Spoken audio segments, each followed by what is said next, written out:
Hey, fellow babies, welcome back to Pachter Factor on SIFTD.net.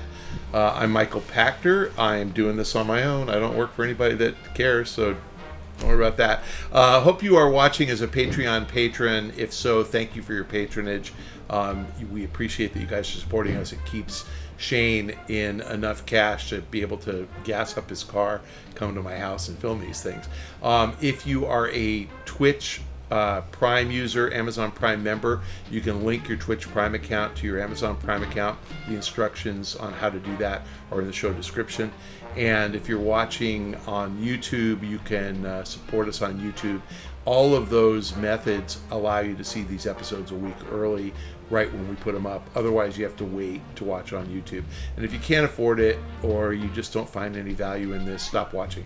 If you don't find any value in it, then just follow me on Twitter at Michael Pachter. Let's get on to question for today. From YouTube, from Corrupted Zero, Pack.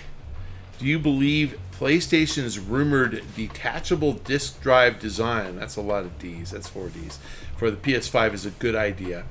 Is Sony trying to gently force its user base to digital only, or is it more about the cost savings the new design will provide?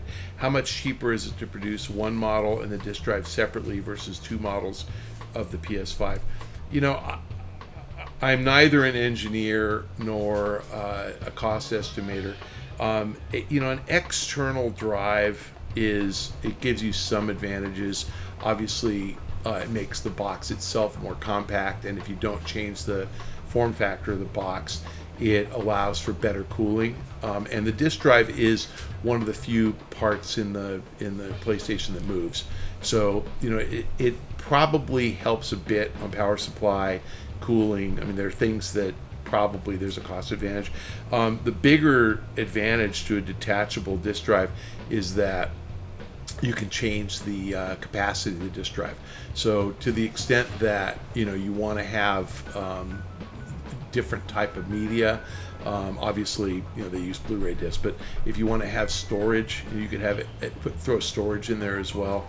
You could come up with upgrades to the PlayStation that plug in the same way. But I don't know why they're doing it. I mean, I think this is just a Sony engineering. Somebody came up with the idea. I can't imagine anybody's going to get rid of their PS5 and buy a new one because they really want it with this detachable drive. I don't see that. So I would say probably a cost savings. I can't quantify, don't have any idea. Is Sony trying to gently force its user base to digital only?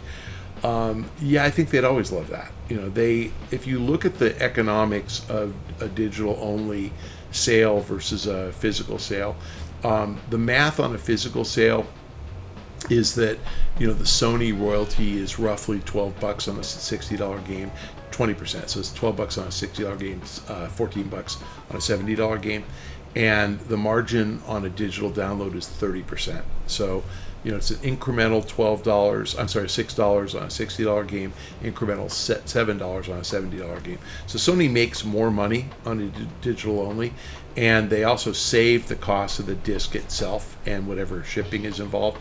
That's not a giant number, but it's probably high pennies, 75 cents or so per disc plus shipping. So Sony net makes about $11.25 on a $60 game, and net they make $18 on a $60 digital download. That's a lot of money. So it isn't a gentle suggestion.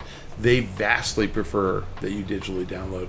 And the reason that they don't offer a discount to consumers for a digital download is that they still need retail. So they need GameStop and Walmart and Target to sell their consoles, and therefore they have to honor those guys and let them have the same price for physical media that they offer digital downloads. If they discounted digital, they'd have to discount physical as well, and they're not going to do that.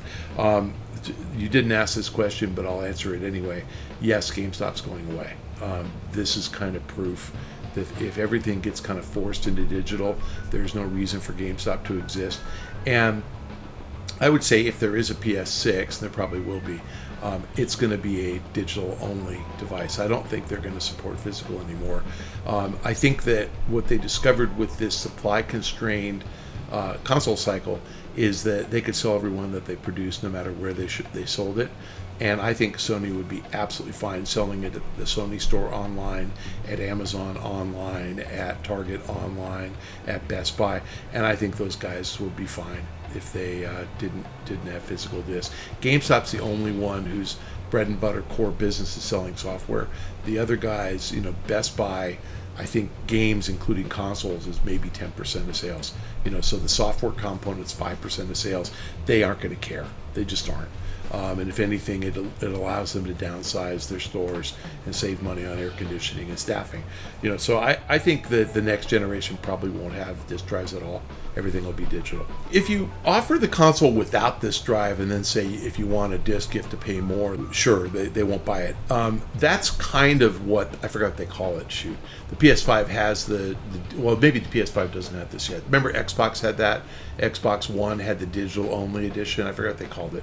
Remember that before Xbox Series X? Model S or whatever it was? Yeah, it was like the digital only version, and it was $50 cheaper. That's kind of how they did it. So I think that the only way you can get away with offering a digital only in this generation is to discount the digital only. If you're giving the consumer less flexibility because he can't buy a disc and he can't borrow a game from his friend, you're going to have to give him a $50 break, and I don't think that that's economic for them. I mean, sure, if the guy buys 4 or 5 or 6 games over the course of his life and you make $7 each, incremental profit, it works out.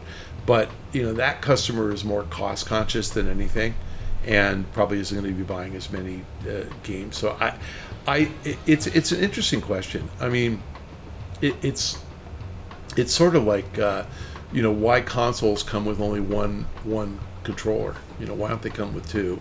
Because there's so many games that are co-op, or I mean, think about any Nintendo game. How many times you played Smash Brothers or played Mario Kart? It's like you play them with somebody else in the room, so they kind of force you to buy it. I think Sony's doing this so you'll upgrade your disk drive, and you can get the 1 terabyte, then go to the 2 terabyte and 3 terabyte, and they can do external storage as part of it. So it could be the physical disk and external storage. And honestly, I think that consoles should be like PCs, where everything is totally customizable, and everything is plugged in. That would be really fun. But again, that's a niche market for the enthusiast, not for the core console owner. And the more complicated you make it, the less likely a gift giver is even going to know what to do. So I think that, again, this is probably more that Sony's just able to save a little bit of cost. I think it really might be that. And question is, like, let's say you buy Sony PSVR 2, do you need extra storage? Do you need something else? I mean, maybe that, because that is a peripheral for sure. Maybe that's a way to cross-sell, more storage or a bigger disk drive or something else. I don't really know. I mean, again, you'd have to talk to somebody in Sony engineering who could tell you the reason. The fact is, I think Sony didn't do the best job up front of planning for this cycle. And Sony does a lot of dopey things, like they have a Bluetooth chip in there that's proprietary. Why? That's probably the biggest part of their supply constraint, because they have a proprietary chip that they couldn't supplement when they couldn't get that chip. They couldn't just buy commodity Bluetooth. And you can look this up. Xbox has a commodity Bluetooth chip, so they didn't have to worry about it. Nintendo, also proprietary. Again, don't know why. I mean, it's the engineers decide what's good. And I'm sure that there is some Sony engineer who can explain why the proprietary Bluetooth chip is cooler and better than the commodity one, but I don't know. I mean, it probably connects a nanosecond faster. The PS5 will be $450 without the disk drive and $499 with, and the disk drive's $49. So it's a separate component. Sure. And would it be cheaper to make one model of PS5 and anybody wants a disk drive, just charge them the same price? But I said it the opposite. You'd have to discount the diskless console, but if you just make all consoles $450 and an extra $50 for the disk drive, then yes, more people would opt for the diskless. And again, who's the person who buys physical? You either expect to trade the disc in, or you care about the value of that disc after you're done playing it, because you want to give it to your friend or take it over to somebody's house. So the portability, giftability, or tradability of the disc is the intrinsic value of buying a game in physical form. And if you don't value any of those things, I guess you could say collectability, but if you don't value any of those things, then of course you just buy a digital copy and who cares? All right, thanks for joining us on Pachter Factor on SIFTD.net. If you're a Patreon patron or you are supporting us as a YouTube subscriber, thank you so much for your patronage. If you are not doing either of those things and you're a Prime member, please remember to link your Amazon Prime account to your Twitch Prime account. The instructions are in the show description. And if you're doing none of those things, we're getting no money from you. You are a burden on our existence. You're getting this a week late, but I insist, since I don't get paid, that you guys get it for free too, at a minimum. Follow me on Twitter. You can read my post today. I have 672 candy bars, full-size candy bars for Halloween. I'm going to be that house. You should be that house too. If you can't afford to support SIFTD or Pachter Factor, buy full-size candy bars and give them out to kids for Halloween, because they'll remember, and it's a cool thing. It's a cool thing growing up. Getting a full-size candy bar makes kids very happy. Thanks for joining us. See you next time.